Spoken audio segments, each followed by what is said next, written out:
Bon. Je démarrerai mon propos par une petite incise sur le magnifique 14 juillet que nous venons de vivre, défilé et feux d'artifice en écho des drames de notre continent européen lors de la Grande Guerre il y a 100 ans.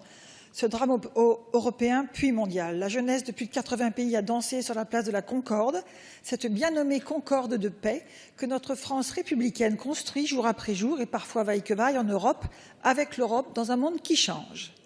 Car tel est l'enjeu de cette loi aujourd'hui, changer la France politique et administrative, parce que le monde change, chers collègues, le monde change tout simplement. L'économie est mondiale, l'action est locale, assumons-le donc pleinement. Notre débat territorial montre ô combien il est nécessaire de faire évoluer notre dispositif politique démocratique pour ne pas enfermer, non la France, mais les Français, dans de petites histoires de territoire qui seraient un patrimoine intouchable. La France est une république, une et indivisible. Le besoin d'une démocratie plus forte, le besoin d'une efficacité plus visible sont là, oui. Évidemment, toutes les élections le montrent depuis longtemps, entre espoir et inquiétude. Ne touchons pas trop au ressort de la terre et des territoires et des histoires, car être efficace n'implique pas d'affirmer des frontières ou des ravines, des histoires historiques que tel ou tel historien ou géographe pourrait d'ailleurs confirmer ou infirmer à volonté. C'est le rôle de la politique, de l'action politique, ici, que de décider et d'avancer, et donc de faire des propositions et de faire des choix. Car sinon, que serions-nous? Sinon des colonels piche-grues qui diraient « je suis leur chef, donc je les suis ».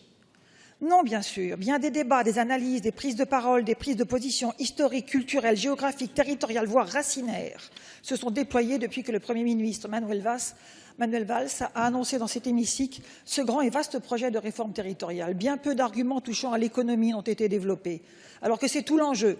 Donner de la force à l'économie et aux entreprises, partout en France. C'est tout l'enjeu de cette réforme-ci. Ne pas considérer que nos territoires sont gravés dans le marbre pour l'éternité, le marbre des pierres tombales, en granit ou en calcaire. L'être est dans le mouvement, disait Hegel, ainsi que me le rappelait à l'instant notre collègue Piron. Alors bougeons. La croissance de notre PIB partout sur ce territoire national nécessite une redéfinition des fonctions et des rôles de chaque échelon politique et administratif. Entre le gouvernement ici à Paris et le niveau local, la mairie, 2 siècles d'âge sont apparus. Département, Europe, région, intercommunalité. C'est un fait. Hier, l'an dernier, nous avons fait les métropoles d'une réforme nécessaire car il fallait affirmer le fait urbain dans toute la France. Ce texte-ci ose aller plus loin, au-delà des larmoiements convenus sur ce qui serait un millefeuille territorial et des enchevêtrements de compétences. Ce texte, cette réforme majeure, définit tout simplement de nouvelles forces politiques, les régions, et affirme leur légitimité. C'est bien. C'est donc l'enjeu. Pour certains, semble-t-il, qui s'apparente à une révolution. Que nenni, cette réforme est certes forte, tant mieux, mais basta. Elle crée de la nouveauté. La preuve, elle clive. Et le débat fait rage. Elle crée de la nouveauté au point de nous faire oublier que nos régions actuelles ne ressortent finalement que de décisions administratives ou politiques datant de 1955, puis 1960, et malgré l'échec du référendum du général de Gaulle en 69, puis en 72, la création de conseils régionaux auprès des préfets, puis en 82, comme ambition politique par un transfert des pouvoirs à des élus. Ce que l'on a appelé la décentralisation en contrepoint de la déconcentration des services de l'État, réalité d'avant, des régions politiques qui gèrent en direct et assument leurs choix et leurs décisions devant le peuple au moment des élections, de la démocratie tout simplement. Ce n'est donc pas une révolution que nous sommes conviés, mais tout simplement aujourd'hui à une importante évolution. Les contours de nos régions ne datent finalement que des années 50 et leur existence politique n'a que 30 ans tout juste. Une toute petite génération, l'âge de la maturité. Or, que fait-on à la maturité? On s'engage dans une vie nouvelle, avec son histoire et ses racines, avec ses traditions et ses filiations, avec des alliances et des combats. Eh bien, c'est ainsi.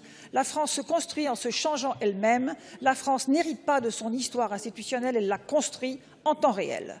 Pour plus d'efficacité, avec plus de lisibilité. Quelques exemples. Avec bon sens et pragmatisme, en 82, l'État a transféré aux collectivités les bâtiments des lycées et des collèges. Et on a vu les élèves entrer enfin dans des bâtiments neufs, souvent beaux. Jusqu'alors, surtout en banlieue et dans les petites villes, ils étaient dans des préfabriqués. Récemment encore, l'État a transféré, sous votre responsabilité d'ailleurs à droite, les quelques rares routes qu'il maîtrisait encore, routes jusque-là dites d'intérêt national, bien cabossées, transférées aux conseils généraux, qui ont assumé et fait le travail, et réparent et rénovent. Vaut-il mieux en effet des préfabriqués dans les lycées et collèges et des routes dangereuses dans nos campagnes? Non. Vaut-il mieux faire semblant de croire que la centralisation administrative nationale assurerait l'égalité des territoires? Non.